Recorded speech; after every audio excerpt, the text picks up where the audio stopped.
Hi, hello, welcome back. So for today, let's discuss circle in connect sections. So ano nga ba yung circle? So let's define first kung ano yung circle. A circle is a set of points on the coordinate plane that are of equal distance from a fixed point. Take note, equal distance. So the fixed point is called the center. So yung fixed point na tinatawag natin that is center of the circle and the equal distance is called the radius. So, kung nasan yung center, kung ano yung distance dito, equal siya sa distance dito, equal siya sa distance dito ng circle. So, if may circle tayo, so equal ito, equal dyan, equal dyan. So, yan yung radius natin. Ito yung center natin. So, I think we all know that one. So, since circle is familiar to us.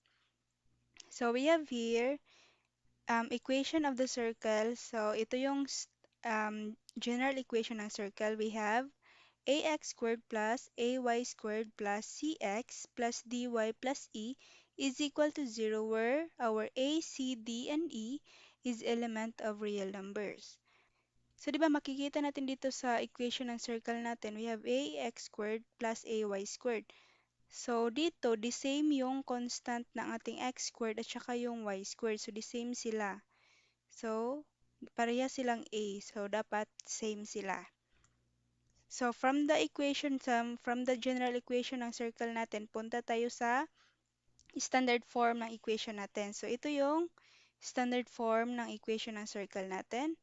So, if ang center natin is HK and our radius is R, we have here our standard equation that is x minus h quantity squared plus y minus k quantity squared is equals to r squared.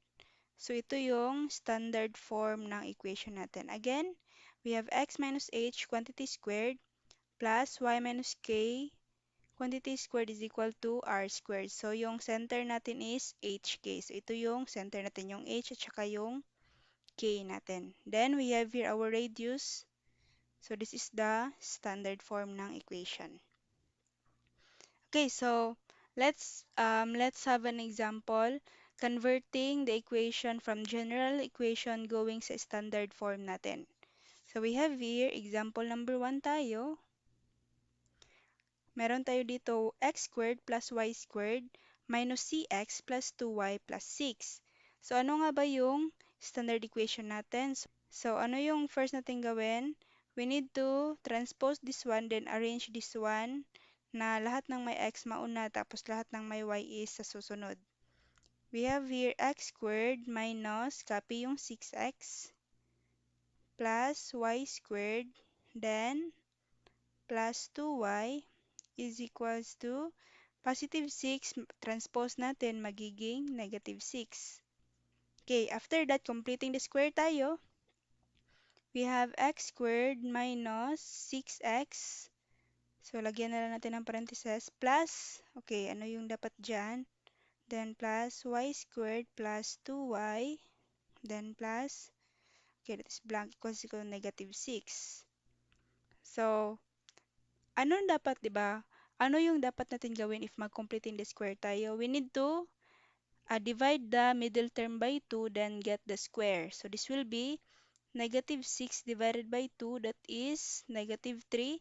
So, get the square of that, that is negative 3 squared, that is 9. Again ha, negative 6 divided by 2 is equals to negative 3 squared, that is 9. So, 9 yung isulat natin dito. So, kung ano yung na-add natin dito sa left side, yan din yung i-add sa right side. So, plus 9. Then, the same dito, we have 2 divided by 2, it is equals to 1. 1 squared is equal to 1. So, plus 1 tayo dyan. So, plus 1 tayo dito. Okay? Next step natin is, let's write this one as a square of a binomial. So, we have here x. Again, naisulat natin ito as a square of a binomial. So, we have x.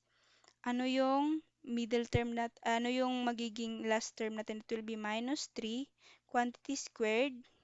Okay? Plus, copy y. Ano yung result ng ano natin kanina sa middle term divided by 2. So, we have here plus 1 quantity squared is equal to Negative 6 plus 9, that is 3 plus 1, that is 4. So, meron na tayong standard form ng equation. So, it can be written as x minus 3 quantity squared plus y plus 1 quantity squared is equals to 2 squared.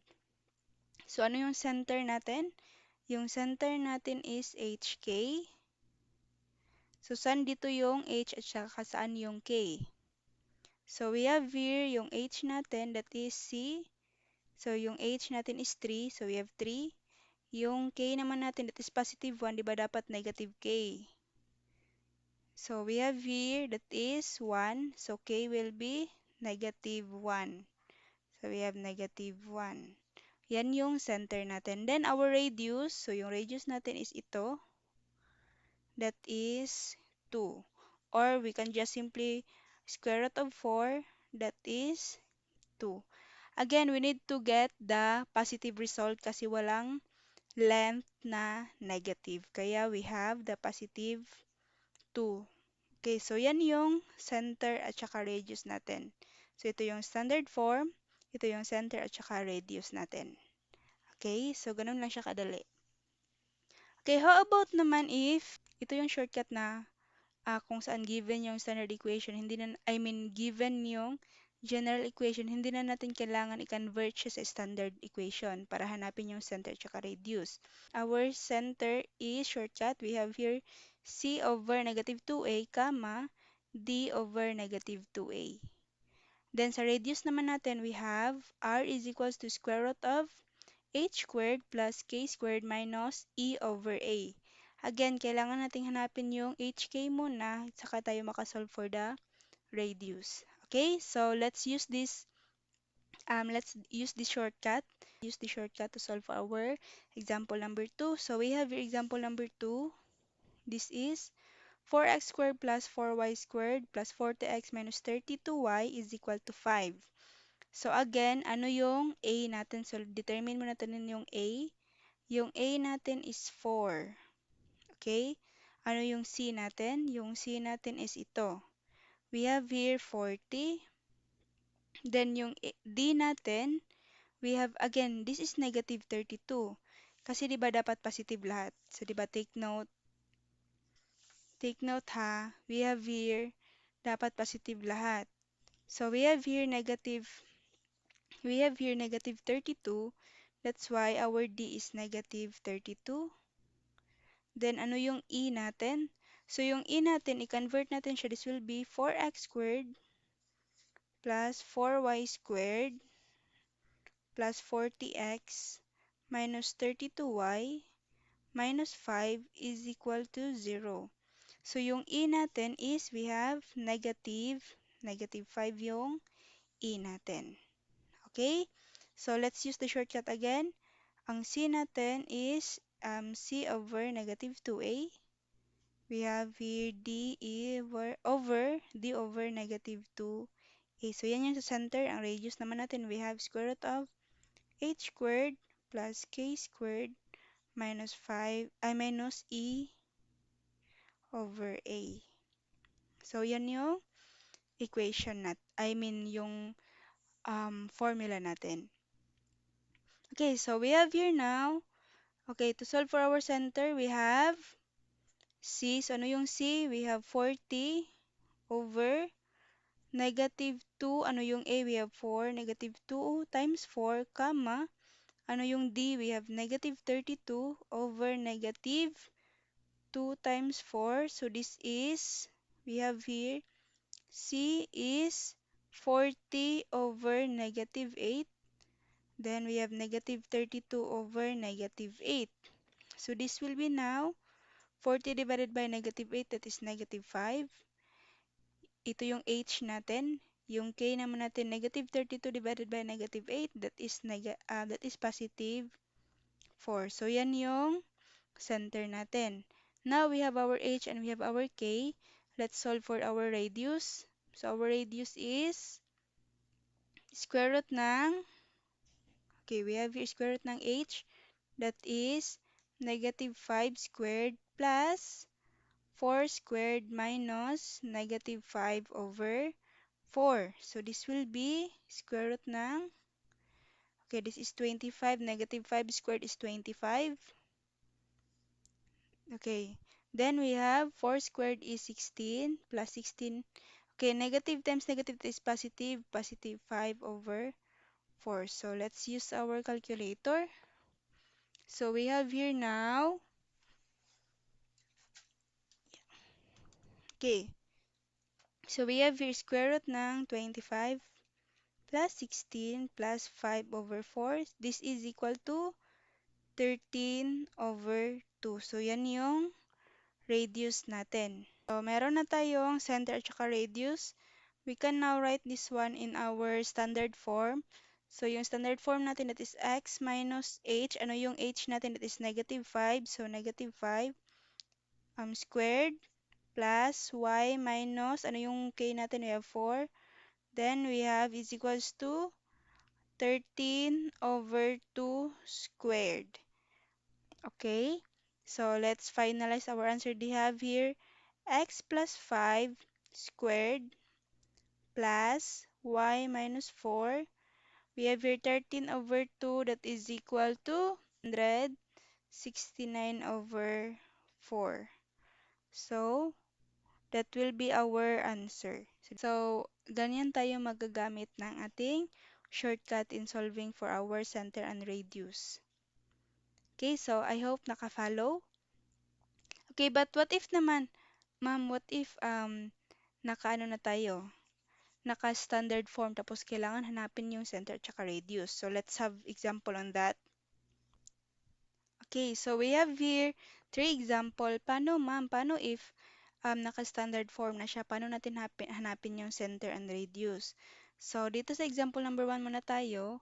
We have here x minus 5 quantity squared plus y minus 3 quantity squared is equals to 4. So, again, yung center natin, that is HK. So, we have here, ano yung H natin? So, ito yung H natin at saka ito yung K. So, yung center natin will be 5 and 3. Take note ha, yung standard form natin, x minus h quantity squared plus y minus k quantity squared is equals to r squared. Okay, so ano yung r natin? We have here r squared is equals to 4. So, r squared is equal to 4. So, square root natin ng r, square root natin yung r squared, we have 4. Square root ng 4, that is 2. So, our radius is 2. There are many students na nalilito pa rin. I mean, like, um, if ano yung nakasulat dito, yan yung nilalagay nila na radius. Take note na ito is r squared pa siya, so kailangan pa natin kunin yung square root niya. So, yung final answer natin is radius is equals to 2. Yung center natin is 5 and 3. Okay, so let's have number 2. We have here x plus 2 quantity squared plus y plus 4 quantity squared is equals to 2. So again, yung center natin will be, since positive ito, so that means negative 2. Then we have here the same, that is negative 4. Then, that is our center. Di ba, madali lang siyang hanapin. And our radius is square root ng 2. Since, di ba, this is r squared. So, r squared is equals to 2. So, get the square root of that. That is square root of 2. So that's how we solve for our radius. Okay, again, so what if number 3, we have here y minus 1 half quantity squared plus x plus 4 quantity squared is equals to r, we have 3 squared. So, we have here our center. Do not be confused with the arrangement. So again, ito pa rin yung h natin, that is negative 4. Then ito yung k natin, we have 1 half. And our radius, since naka 3 squared na siya, r squared is equals to 3 squared. So get the square root of that, r will be now equal to 3. So we have now our center and our radius. Okay? So if may question man, just ask questions sa comment section below. If wala naman, then I hope you learned something. Thank you for watching. Bye-bye and God bless.